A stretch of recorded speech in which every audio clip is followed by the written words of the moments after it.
नमस्कार, आप देख रहे हैं सदर्शन एक्सप्रेस। निष्पक्ष बेखो बुलंद आवाज।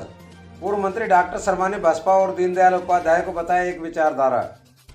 विधानसभा क्षेत्र के एक दिवसीय दौरे पर आए पूर्व मंत्री डॉक्टर रोहिताश कुमार शर्मा ने बसपा और दीनदयाल उपाध्याय को बताया एक विचारधारा।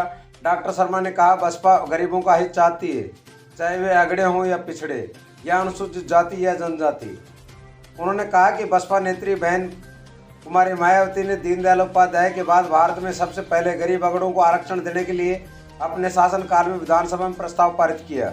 आज उन्हीं के मार्गदर्शन की वजह से गरीब अगड़ों को आरक्षण मिला है। यदि मुझे बसपा ने टिकट दिया तो ये मेरे लिए गर्व की बात होगी, क्योंकि साहब कांशीराम ने भी सबसे पहले नारा लगाया था, जिसकी जितनी संख्या भारी उसकी उतनी हिस्सेदारी।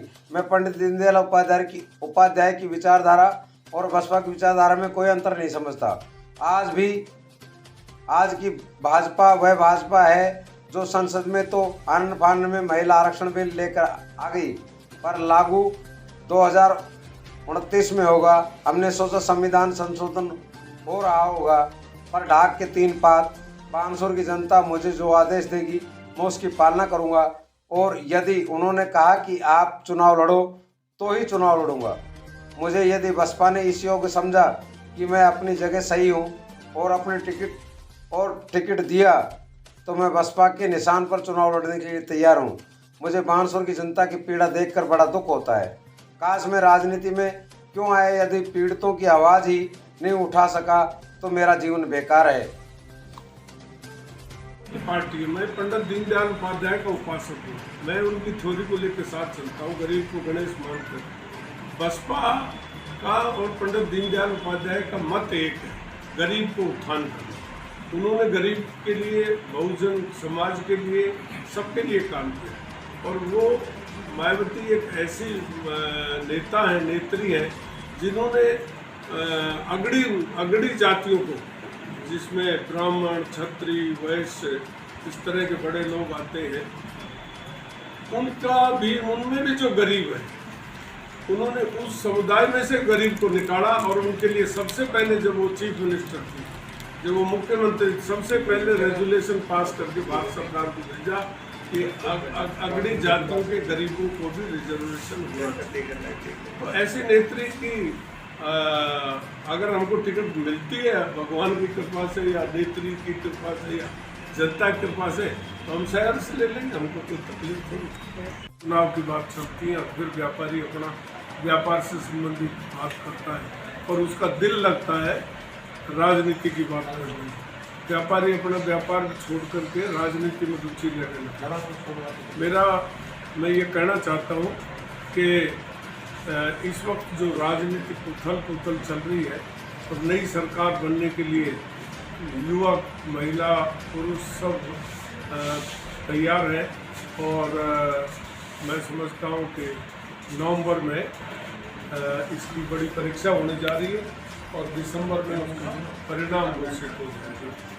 भारतीय जनता पार्टी का जो गलत टिकट वितरण से जो चारों तरफ हल्ला मचा हुआ है, कार्यकर्ता त्राहिमाम कर रहे हैं, उसका सीधा सा कारण है, सब जो बड़े नेता थे जिनके हाथ में टिकट का दायित्व था, उन्होंने अपने जात बिरादरी को, अपने धन व्यवस्था को ज़्यादा महत्व दिया और कार्यकर्ताओं का हक मार दिया। मैं समझता हूँ कि जो बीजेपी 1 महीने पहले जिसको ये लग रहा था कि कांग्रेस की विफलताओं के कारण और बीजेपी निश्चित तौर पर राज बनाने जा रही है, आज हालत लड़खड़ा गई है। सबसे खराब स्थिति है तो बीजेपी की है।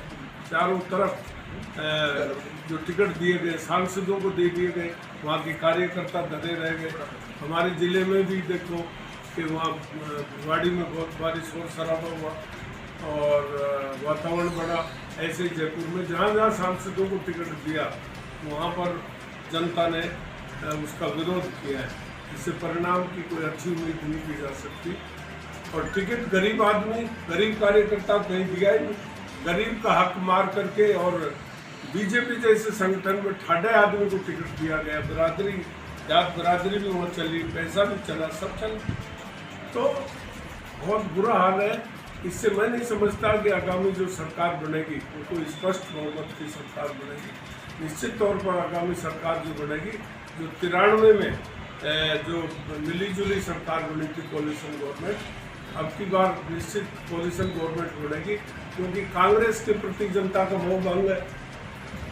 उनके कार्यकाल में जो गुंडागर्दी, बदमाशी, चोरी, लूटपाट जो हुई है, उसके परिणाम स्वरूप कांग्रेस से जनता रुष्ट है और बीजेपी के टिकट बंटवारे से रुष्ट है। निर्णय करेगी अच्छे कैंडिडेट को। ऐसी स्थिति में जनता स्वयं निर्णायक दौर से गुजरती है और स्वयं निर्णय करेगी कि किस अच्छे व्यक्ति को वोट दिया जाए, जिसके परिणाम स्वरूप पार्टियों का गणित गड़बड़ा रहा है और सरकार निर्दलियों के आधार पर सरकार बनेगी। क्या है कि भारतीय जनता पार्टी राजस्थान में नेतृत्वहीन रही और विपक्ष की भूमिका अदा नहीं कर पाई।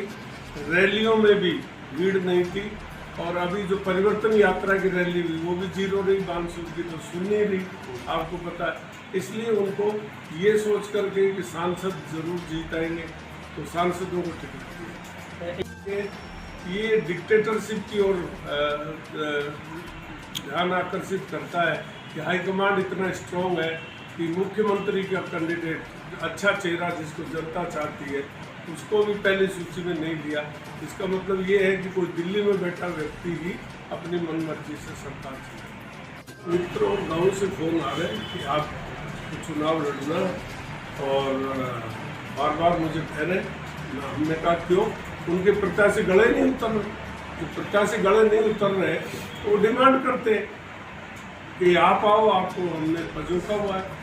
अभी महेंद्र सिंह यादव ने भी एक मीटिंग की, उसमें भी कार्यकर्ता ये कह रहे थे, मतलब जिनको टिकट मिला उनको कोई स्वीकार ही नहीं कर रहा, कोई स्वीकार नहीं कर रहा। वो तो टिकट प्राप्त कर लिया, रिजेक्ट भी हो गए टिकट।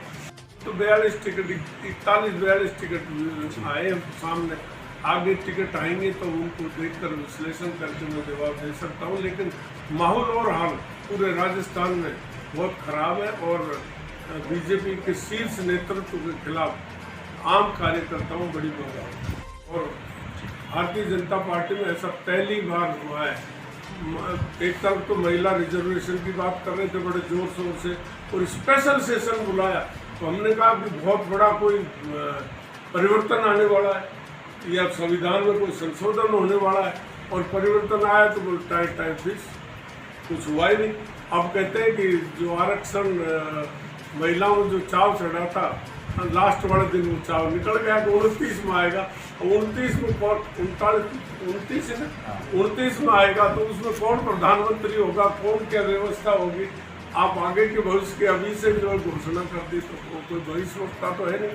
नंबर 2, हमने तो आज तक देखा है महिला पक्ष घर का काम तो मोदी जी का कहीं नजर नहीं आया।